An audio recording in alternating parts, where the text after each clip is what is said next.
we honestly have a problem. Okay. I don't, because I started with coffee, I don't have academic points enough to understand your title. So I'm going to leave that over to you, and the scene is yours. Oops. Okay. I feel a bit like a stand-up comedian with this microphone, so I'll do my best to stay on my feet.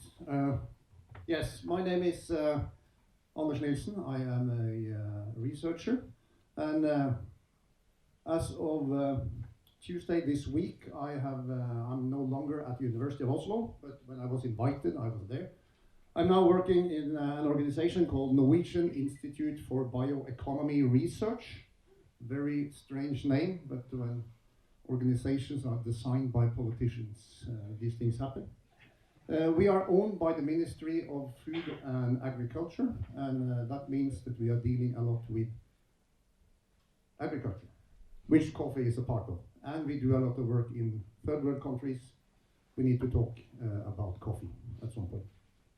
But I have been invited here to talk about pollination, which is my kind of field of research. I work with bees and how they benefit crop production, but also in wild ecosystems and in general.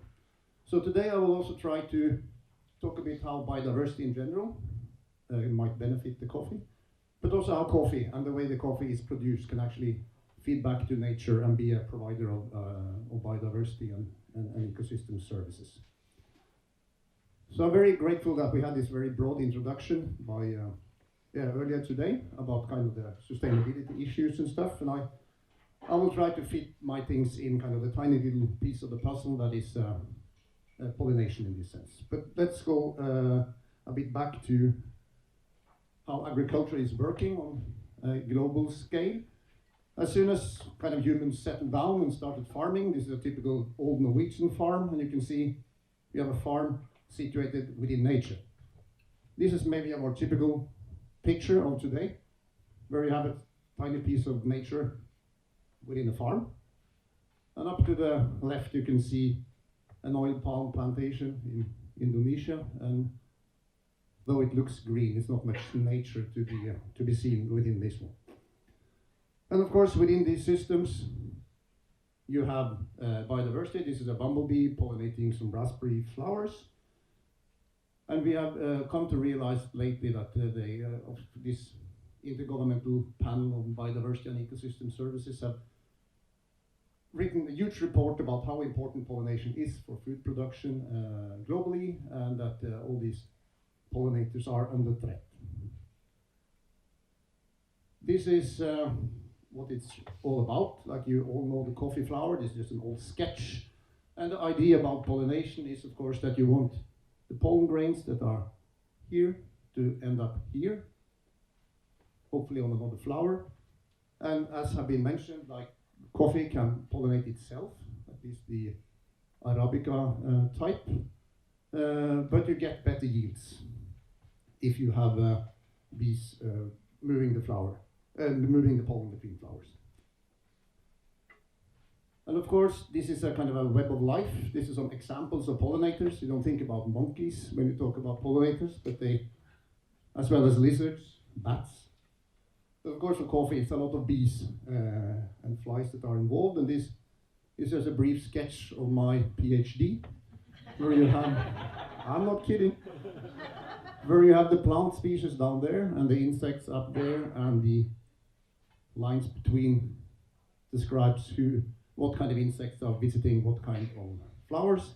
And of course, coffee would end up somewhere down there and be part of a huge web within the systems they are growing. And of course, there's a lot of pollination going in agriculture. This is a coffee flower. But then you have cocoa as well, not pollinated by bees, but by tiny midgets.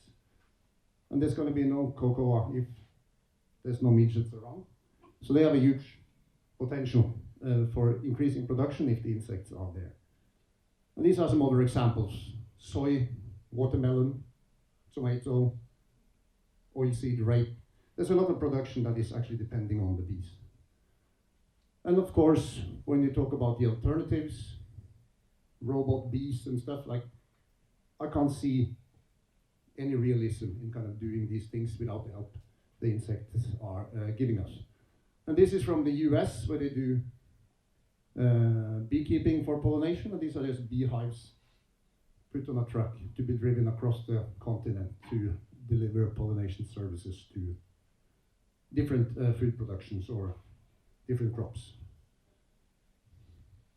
And that's something I talked with somebody about earlier today.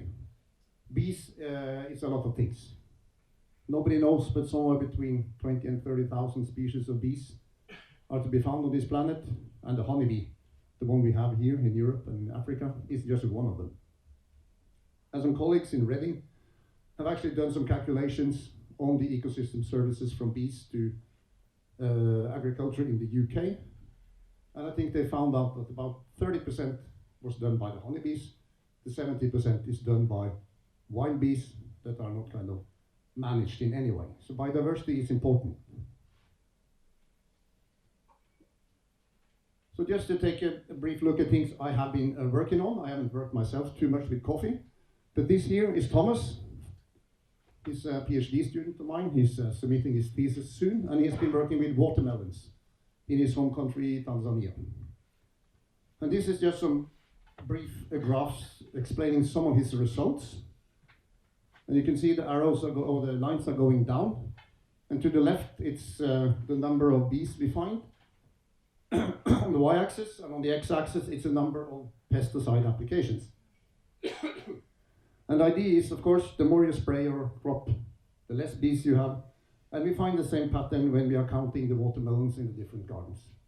These farmers that he's been working with is actually spraying themselves out of business. They could have produced more if they used less pesticides. Very bad. And we have also done some research. We had a sketch of this global initiative now that was presented earlier, where they're going to test all these different varieties and the different conditions. And we used a kind of similar setup where we planted these watermelon plants. Some of them we gave extra fertilizer, some we watered a bit more, and some of them we actually extra pollinated, simulating more bees.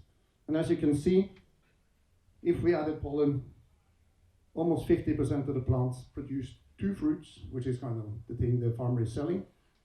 But water and fertilizers, the kind of more traditional agricultural inputs, didn't have any effect at all. So in these systems, it's actually the bees that are limiting the yields the farmer can get. This is another study I've been involving. These are Lynn, Knut, and Candice, 3 of my students that has been working in Indonesia. And this is just a kind of a fun fact related to oil palm, because oil palm actually needs pollinators as well. So when they took the oil palm out of Africa, brought it to Indonesia, they had really huge reductions in the otakskedul.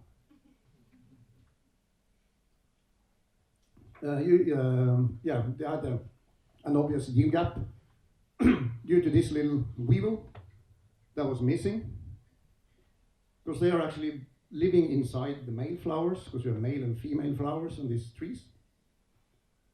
And then the female flowers send out a very strong scent, and the weevils think, oh wow, there's something going on. And they go to the female flowers, drop all the pollen, and realize, there's nothing happening here, then they fly back again. So they've actually introduced this African tiny beetle in these areas. And Lynn here, she's now working on they have used some strange techniques to try to boost the number of beetles that we really don't believe has anything, any effect, but we'll see. But we are here to talk about coffee. And this I found online somewhere, just the different ways you can actually grow coffee. And I guess you're familiar with everything from the monoculture to, at least in Ethiopia, I guess you find a lot of wild coffee just growing in the forest as another tree, and you might be able to harvest that. And I think, you don't need to be a researcher in ecology to conclude that to the right there you see a kind of a more healthy ecosystem, and kind of a plantation with just one species throughout is worse. But as we have talked about today already, sustainability is also dealing with economy. And of course, the picture might be a bit different when you see the money coming out of these different production systems. But as I've tried to kind of leading up to now, the coffee is also depending on nature around it. So this is just, I'm going to mention some different ecosystem services that the coffee depends on. This study was dealing with two different ecosystem services. There was the bees that was pollinating, but also birds that was feeding on insects, again feeding on the plant. So the take-home message here is that the fruit set, that is actually the coffee that you at some point will sell, is reduced when you take out the birds. So here you have home gardens, shade coffee and sun coffee, going that way. But when it comes to the fruit weight, the size of the fruits, which I guess is also an important aspect of the economy in coffee, you can see that if you take out the insects, the pollinators, the weight is reduced. That's a very typical pattern also in other plant species, that pollination is increasing the size of the fruit. And of course you have a lot of different pest control measures. I guess you're all familiar with the coffee borer beetle. It's a difficult word to pronounce. But here you have some predatory wasps up there feeding on the beetle, parasitoids laying their eggs inside the beetle, and kind of the larvae is chewing up the beetle from inside. And I have a colleague in Stockholm, he's working in Ethiopia, and I guess this leaf rust fungus is also very familiar, and it is a problem. But they have now identified and worked on this white fungus that is actually feeding on the rust fungus and keeping it in check. And it can be used as kind of an ecosystem service to improve the plant's conditions by taking away this rust fungus. And then more kind of detailed study on coffee pollination. It's two take-home messages here. This is from Costa Rica, and it's a huge farm. And you can see the number of bees here, 50 meters away from the forest and 800 meters from the forest. And these different shadings are just different species, but the black one is the honeybee. So there's two messages. Of course, there's less bees far into the plantation, which you can find effects of in the yields of the coffee plants. But you can also see that out here, it's mainly the honeybees. And in 2001, there was a lot of honeybees, but then the population crashed. And you can see there's much fewer honeybees in 2002. And that was a huge effect far out in the field. But you can see close to the forest, other species took over and did the job instead. There's some redundancy in the system. And this is actually important for the coffee production itself. So this says something about the interaction between the coffee and the nature around it. And this is just another study saying that the number of bee species, not the number of bees itself, but the diversity of bees is important, that you actually get higher fruit set if you have a lot of different species of bees. But we also see that coffee, depending on the way it's grown, can have positive effects on biodiversity in more general. Several studies have been looking at everything from insects and spiders and birds and mammals of different sizes, and the more kind of rustic polyculture shade coffee systems can actually benefit biodiversity to a large extent. And even some of these studies show that in these coffee gardens, the number of bird species was actually higher than in a traditional forest. So yeah, coming back to this one, of course the money is a part of this, but there's also studies showing that, in particular looking into the economy of the coffee production, saying that these farmers that are trying to do kind of more sustainable production ends up with going bankrupt if they don't have initiatives. There has to be kind of pricing mechanisms or things that gives them a bit more money to be able to both conserve the biodiversity and still run their business. So that's kind of your job, to make sure they get paid. And then there's actually another way around. This is a bit of a complicated figure, but the idea is that up here it's about deforestation over time. So the further down the point is, the more deforestation that happened in this site. And as you can see, in the areas like 1500 meters and upwards for a while, where they grow coffee in the forest, the deforestation is the lowest. So this is actually a way to use agriculture as a means to halt deforestation. And this is coffee in particular, being kind of a buffer that keeps the farmers from logging down the forest, because they understand that they actually benefit from the coffee and the system. Am I right that you were having kind of more climate change as a topic last year on this event? Yeah. This is a paper I was involved in, it's actually 10 years ago, where we were looking at how climate warming might affect plant-pollinator interactions in general. So you can see there's a lot of elements in here. I just put this arrow here. This is coffee. And the idea is that, okay, this is the whole system where you end up with coffee beans down here. And I will try to go kind of through what we discuss in this paper, how actually climate change, whether it's warming or altered precipitation patterns and seasonal shifts and stuff. And this is related to what we call temporal and spatial mismatches, because we saw some figures earlier today about suitability for coffee, and that's going to change with climate change, but the same goes for the bees, and these are not necessarily synchronized. So first, I will just tell you a bit about what we call temporal mismatch. This is typical in a seasonal environment. You have at some point the flowers start flowering and the bees arrive. They wake up or get bored or whatever. And here you can see there's a good overlap. The green one is the flowers, the red one is the bees. But then if temperature is increasing, we know from several studies that things move forward, like spring comes earlier, but it doesn't affect the plants and the insects in the same way. So like you can see here, the insects are emerging earlier than the flowers, and the overlap is much less. And this becomes very problematic, because the insects arrive before the food they live from, and the flowers are there and there's no longer any bees. And I can see this as a potential also in other, it's easy to imagine this in Norway, like winter is gone and now spring is here, but also in more tropical systems where we have rain seasons and different elements that enforces some seasonality. And these things are happening. We see these things in our studies. And then you have the spatial element. This is just subspecies of honeybees throughout Europe. And the yellow part here is the area where the average July temperature is between 15 and 20 degrees.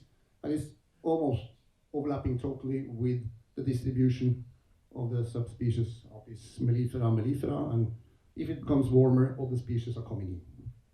So we know that insects are very sensitive in their distribution when it comes to climate conditions.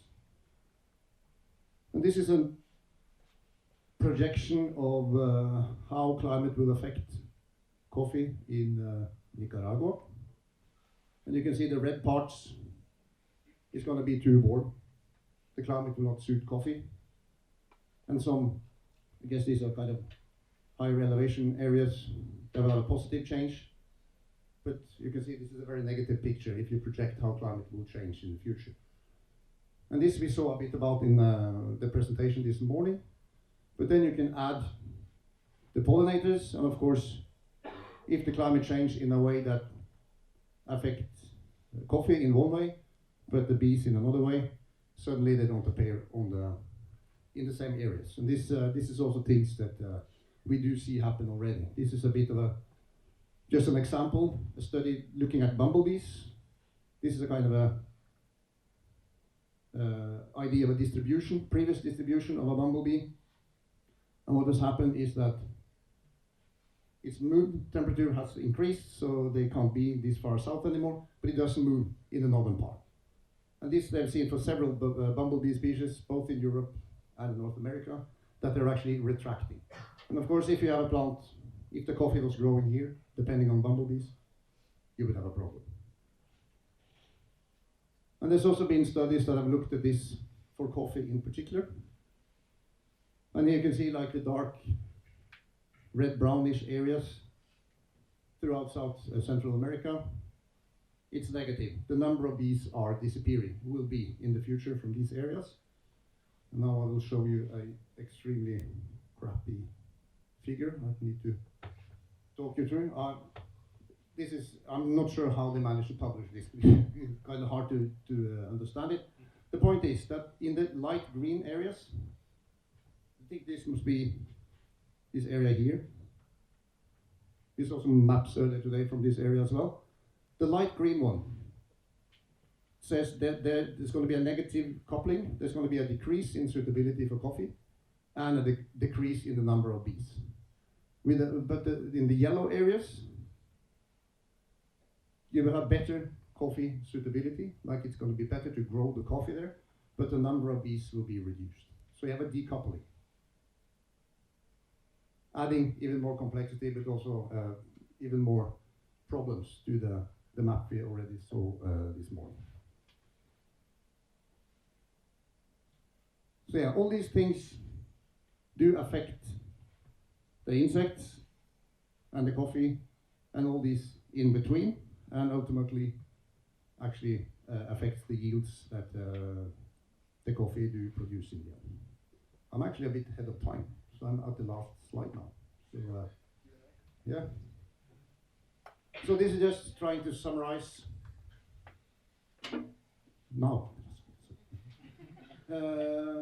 Yeah, so my idea was to try to tell you that I'm an ecologist. I've been working a lot in wild nature, but I do find an interest in agriculture as well, and coffee is a very good example of a system that at least can be a very integral part of the wider ecosystem. And of course, coffee benefits from these ecosystem services, but it can also provide habitats for wildlife and be beneficial for ecosystem or biodiversity in general. And I hope you also have understood that actually biodiversity loss is a problem, also for coffee, when it comes to pollinators. There's also different types of pest control and stuff. And of course, climate change is upon us, and I think you know that at least as well as I do, that is actually already happening. So yeah, thank you for your attention and questions.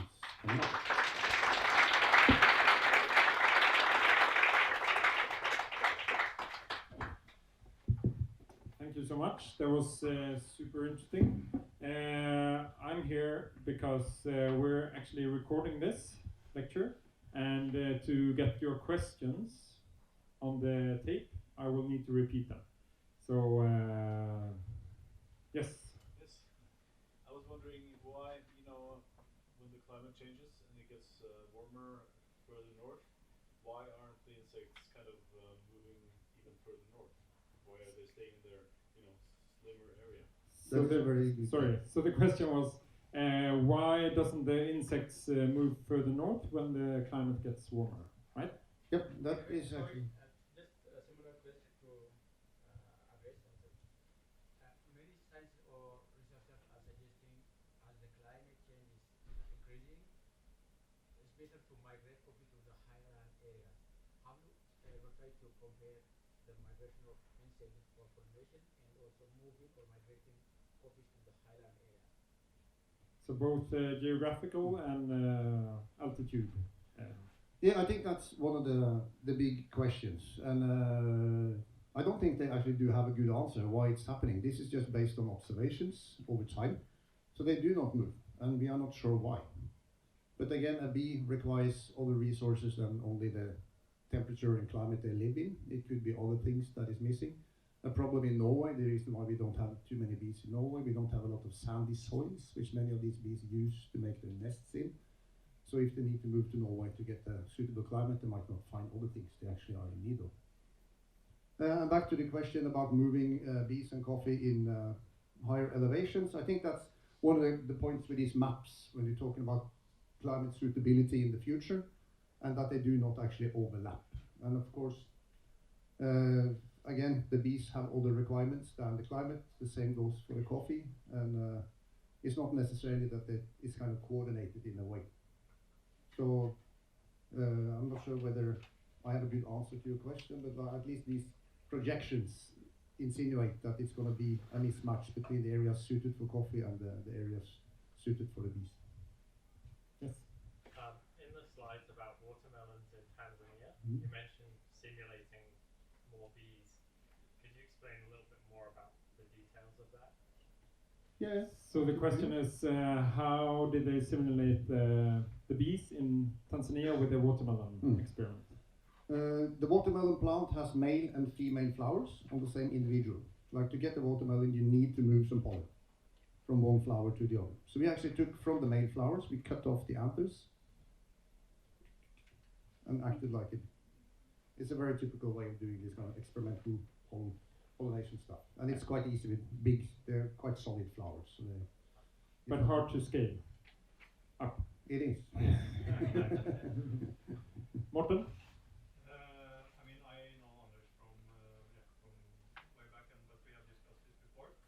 And you mentioned one thing earlier to me regarding watermelons, and since we're obsessed by good flavors, you mentioned that it actually pollination also changes the flavor complexity and let's say the quality of flavor in watermelons. Can you just? So the question is about how the pollination also not only affects the yield but also the flavor. Yeah, we did some measurements like the sugar content, color, these kind of things, depending also on pollination, and it's difficult to kind of quantify the flavor based on chemistry. That's what we're doing here. Yeah, but based on chemistry, like, and I don't think the kind of the expertise on watermelon tasting is at the same level that we have experienced here today for coffee. So it's difficult, but it's obvious that we saw effects on the coloring, on the sugar content, and this more kind of qualitative measures of the quality of the product. And one of these studies I showed, the one from Costa Rica, where you have the collapse in honeybees and the effect of the distance from the forest. They actually went as far as was trying to cup the coffee afterwards to see how it related. I think they never managed to publish it, but it's I know these people. I feel a bit stupid because I traveled to Ethiopia once and then I saw these bee hives that someone had put there, and I asked, do you have bees here? Is it to like affect the, and like, yeah, of course we need the bees, but they didn't want to live in these like typical boxes, so they lived up in the high up in the tree, and you see it everywhere. But in Ethiopia, as we know, the yield is very low. I came to Guatemala and I asked, so do you do anything with the bees or pollination? And then, I mean, they have a much higher yield, super good yield, and they talked about what the distance between the trees, and they tested like 10 or 20 different varieties. But when I asked about the bees or pollinators, they said, no, Arabica coffee doesn't need that. We will get coffee anyway. Is that typical for coffee, or is it like, is that type of knowledge, is it similar in all products or all? No, we see that very clearly. We are actually now writing a paper based on interviews with farmers in Tanzania in this watermelon system, and they have I think it was 1 out of 150 farmers that had any idea about the bees being involved in anything. And of course, coffee, Arabica, they do produce without bees. You can increase the production, but it's still decent without bees. But watermelon, no. And we know farmers that they walk around, they spray if they see an insect in their garden. And of course, the lack of knowledge is just devastating. All right, I think we need to round up. Do you have one? Vilfire grinder? I can take it otherwise, but this is for you. Thank you for coming. Anders Nielsen.